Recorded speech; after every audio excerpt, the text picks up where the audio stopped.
Welcome to tutorial number 6, and what we're going to be doing today is making a Supersaw lead. Sounds a little bit like this.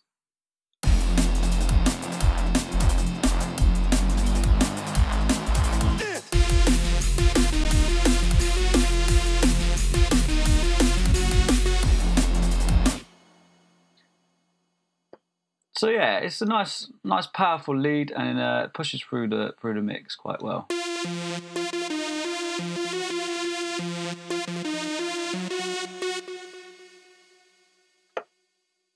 We're just quickly going to have a little look through how this sound's made up. Right, so we've got the Supersaw here.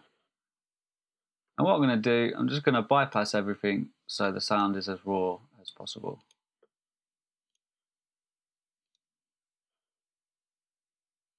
Then we literally start from the PWM.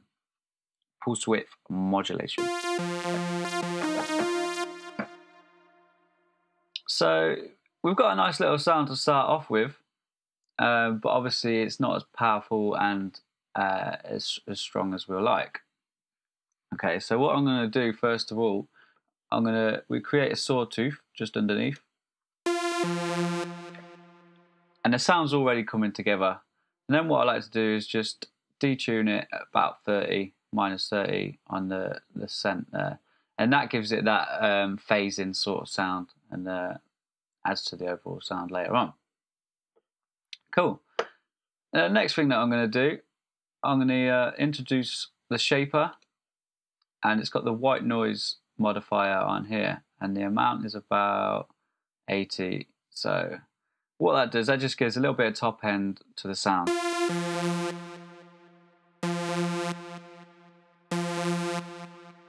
So it just adds that little bit of clarity and a little bit, just so it pushes through the mix that bit more and adds a little bit of intensity to the rest of the mix as well. The next thing that I did is bring up filter A, and it's just on the low pass setting. And what we're going to do is just bring up the resonance by about 16, and it just changes it ever so slightly.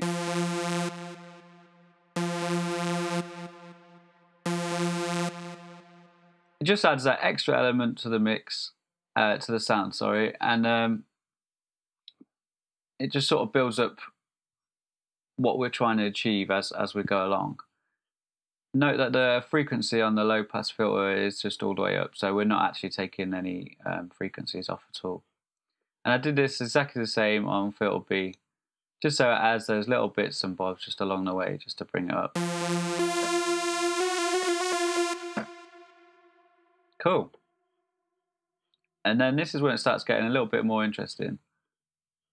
Bring in the scream, and what I've decided to go for here is use the digital mode on the scream here. Resolution at 34, and the rate at 127, and this is what it sounds like now. Actually, I've just disabled the cut and the body on there, so it's as raw as it can be. So it's already given that a little bit extra. It seems to have flattened the sound out quite a bit. If you increase the resolution, then it starts to sound like this.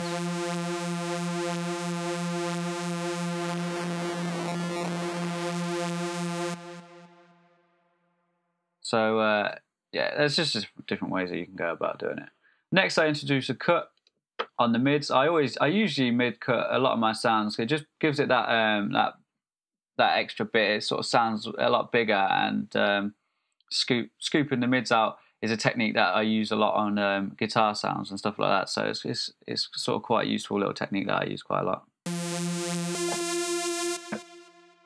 And it just gives room for other sounds in the mix to sort of push through in that area. And next, bring up the body. Resonance on 48, scale about 40, auto 101, and body type C, which is not something that I usually go for. I usually go for B or E, but I found that C was one of the best to go for on this one, and that sounds a bit like this.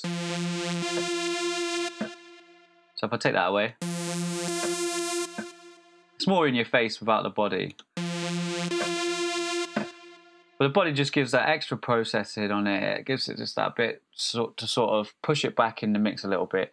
Because the thing with a Supersaw is that it can be right in your face and it can really dominate the mix and sort of take over the tune. And that's not what I wanted to do on this. And then lastly, a little bit of reverb. I haven't enabled the EQ on this, but I'll do it now.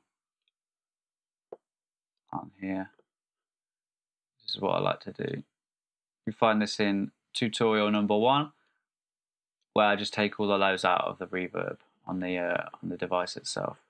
So now we've got this nice big massive Supersaw lead that's going to really drive the track on and make it a bit more interesting. So yeah, hopefully you found this interesting and entertaining, and look forward to hearing from you in the comments. Cheers.